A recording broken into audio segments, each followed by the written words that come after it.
We got Geoff Neal back here on the program. He's coming off a highlight reel win over Frank Camacho this past Saturday at UFC 228. Geoff, what's going on, man? How are you? I'm good. How you doing? I'm doing very well, but not as good as you, man. That was an impressive win on Saturday against a really tough guy in Frank Camacho. Could that fight have gone any better, in your opinion? No, I could have got $50,000. Yeah, I don't know what was up with that. I know there's a lot of good performances. Were you surprised not to get the nod there? I mean, yeah, I'm kind of surprised. I really felt like mine topped every other, like, you know what I mean? Especially like Tyrone Woodley, like, yeah, he got the submission, but it wasn't a knockout. You know what I mean? It was good. And why does he need $50,000 anyways? Exactly. Well, not just that, but like if they're if they're making highlights for Sports Center, I mean, they would take yours over Woodley's any day because it was just so much more impressive. Yeah, so like that's how I feel too. It's more impressive, so why shouldn't that get it? I mean, it is what it is. It's life. Yeah, no, for sure. But either way, your stock definitely went up on Saturday. That was a great win, like I said. You know, Camacho hadn't been finished in a fight since July 2016. He had never been finished in the UFC. Did you feel like you could finish him even heading into the fight, or was it just one of those things where you saw an opening and took advantage of it? I knew I could finish him. I knew because anybody could be finished. You know what I mean? There's nobody that's like invincible, immune to get knocked out. But I played it safe because I didn't want to gas myself out and it get drawn out to the third round, and then I'm doing the whole Frank Camacho war thing. I don't want to fight it tonight. Yeah, no, of course. Fight tonight means it was bloody and you got punched in the face a lot. Yeah, no, for sure. Did you ever feel at any point you're like, man, I don't know what it's going to take to finish this guy, or did you feel like even as the fight was going on, you'd find some opening and get a chance to stop him? I didn't start getting worried about not finishing him until like I had threw a flying knee, it connected. And he just like looked at me and was like, ah! Yeah, I remember that. That was crazy. It's like something out of a zombie movie. Once he did that, I started getting worried a little bit. But that, like right after that, that's when my coach called for the head kick. We had like a little code word. It was 0-0. And he called it. I'm like, all right, I'm going to throw it. And I threw it and it connected. Perfect. Just like the secret code in like Street Fighter or something, yeah. to unleash that, which was really good. Almost as impressive as a fireball from Ryu there. But anyways, so you get the win. Obviously, you get your hand raised and everything like that. How do you celebrate after a win like that? That must have been pretty good. I went to my the place I work at. I work at Moxie's.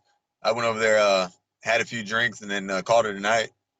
Really don't want to celebrate too much. You know, I got to get back on the grind. I'm probably gonna go to the gym tonight too. Oh, wow. Okay, so getting right back in there. That's interesting. How was it overall, for Fortis? You guys, I know you went 2-1 on the night. I know, unfortunately, Charles Byrd didn't get it done, but Razak Al Hassan gets another knockout as well. I mean, the morale must have been great just, after the fight. It was great. It was great. We got a good team, and it just feels, even though Byrd lost, I feel like he was winning, and his opponent was starting to fade right before the end of the fight. But, yeah, I'm happy with my team. I'm happy where I'm at. We're all doing big things, and we're only going to get better.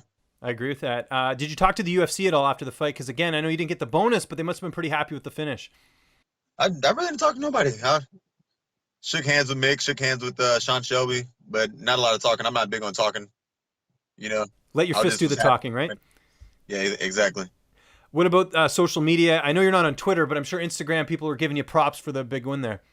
Yeah, Instagram blew up like crazy. I got 3,000 followers within 2 days after the fight, 3,000 extra followers.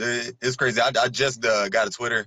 I don't know what I'm doing yet, so I have no idea how to work Twitter. That's part of the reason why I never got one, because I was like, I don't feel like learning this shit. But it's getting to the point where Charles can help you out. He seems pretty active on there. Yeah, I'm gonna get some advice from some people, but yeah, right now by myself, I have no clue, and I'd have no kind of drive to do it, but I have to. So. Did any fighters give you any props? Maybe ones that you didn't know that just sort of reached out and said, "Hey, man, that was a great performance."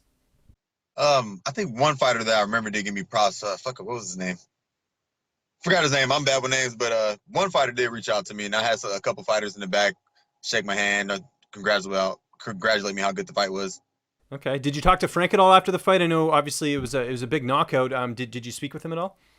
I messaged. I left a comment on his face or on his Instagram page. And my dad talked to him. My dad actually took a selfie with him, and they had a good conversation. But no, I didn't talk to him after the fight. Because it must be tough in a way, because Frank's such a nice guy. I mean, there's no animosity heading into this fight, so it's one of those things where you're happy with the win, but it's Frank. It's not like a guy you hated, right? No, not at all. We actually during weigh-ins, we were just sitting there talking for like 15 minutes, and it wasn't one of those talks like where we're like sizing each other up. We were just talking like we were just meeting each other for the first time, like, you know what I mean? Kind of like friends, you know?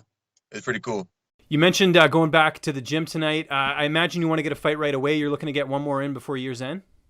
I want to, but like I said before on the other interview, I'm in no rush to get a fight, you know, like just whatever comes, you know, but I'm just going to make sure I'm ready for it when it does come.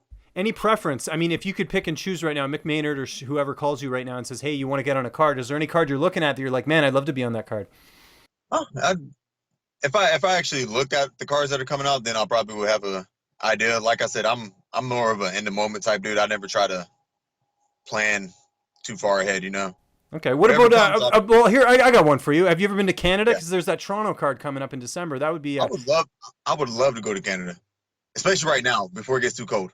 Yeah, well, it actually gets kind of cold in December, but I think you'll be okay. But it's Toronto. It's like New York basically, but in Canada. So I think you'd probably dig it. You know, a little bit different than Texas. Yeah, I've heard good stories about Canada. Like a lot of people that I work with at Moxie's are from Canada. Nothing but good stories. Of course, because of that's a Canadian chain or whatever, right? So yeah. Okay. Speaking of that, do you have to work this week? Thursday. Okay, you're right back to it. Yeah. Okay, so that doesn't stop. I guess you probably pick up more work now that you're not in a camp. Yeah, I'm gonna pick up more work. Yeah, it's like now it's feeling like I'd even fight Saturday. You know, it's back to the same routine. Right, it's just like back to normal. Now. Yeah, that's back crazy. To normal, yeah. Any of your coworkers, give you any shout outs or anything like that? Any words of encouragement just from the performance? I had a good group of people that I worked with. Like a lot of my managers were there. I had like a good 10, 15 coworkers that were there. It was pretty cool. Okay. Now the most important question: what about an opponent? Are you looking at anyone next as far as anyone you want to fight, or you just leave that up to the UFC? Leave that up to the UFC. Once I start getting in the top tier of the UFC, you know what I mean? Where there's I want to fight everybody ahead of me right now. You know what I mean? But once it starts getting up to I'm in the top 15, then I'm gonna start wanting to call people out. Like, okay, I want this guy next. But right now, like I said, I'm at the lower level of the totem pole. So whatever comes, I'm ready for it.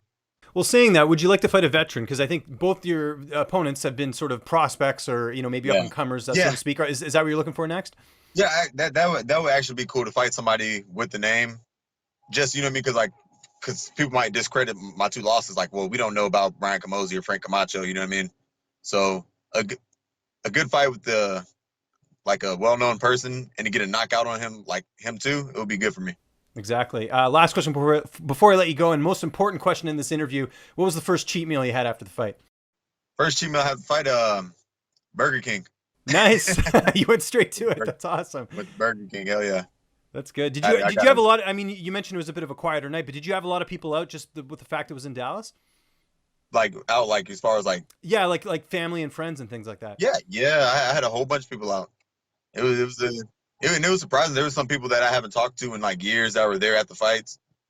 But yeah, I had a lot of people out. And where are you going to now? Going to the gym? For me, I'm about to go back in my apartment. Okay, good stuff. Well, I appreciate I was going to say I appreciate the time as always, Geoff. It's always good catching up with you, man. Just remind people where they can find you on social media, and if you have any sponsors or shout outs, the floor is yours, man. Find me on Instagram at Hands of Steel MMA, and it's HANDZ. And same name for Twitter, Facebook, Geoff C. Neal, not Geoff E. Neal. I don't know. We've talked about this a million times, but we can tell the story again of how people add your father to Facebook, right? Yeah. You say you want me to tell the story? Well, I was just gonna say it's kind of funny because all these people think they're probably your dad's probably getting all these messages great knockout and all this stuff. And it's actually that's my son. So. Right. He probably doesn't even reply. He just takes it. He takes the compliments. It's like, thank you. But yeah, Hands of Steel MMA. Follow me on Twitter, Instagram. Shout out to Fit Meals Prep. They made the weight cut easy. This probably was the easiest weight cut by far. But yeah, that's about it. What's up, fight fans? If you like this video, be sure to subscribe to see even more interviews with your favorite UFC and Bellator fighters. We've also got coverage at events, including post-fight press conferences and media scrums. And if you like this video, check out the video to my right. It's worth your time.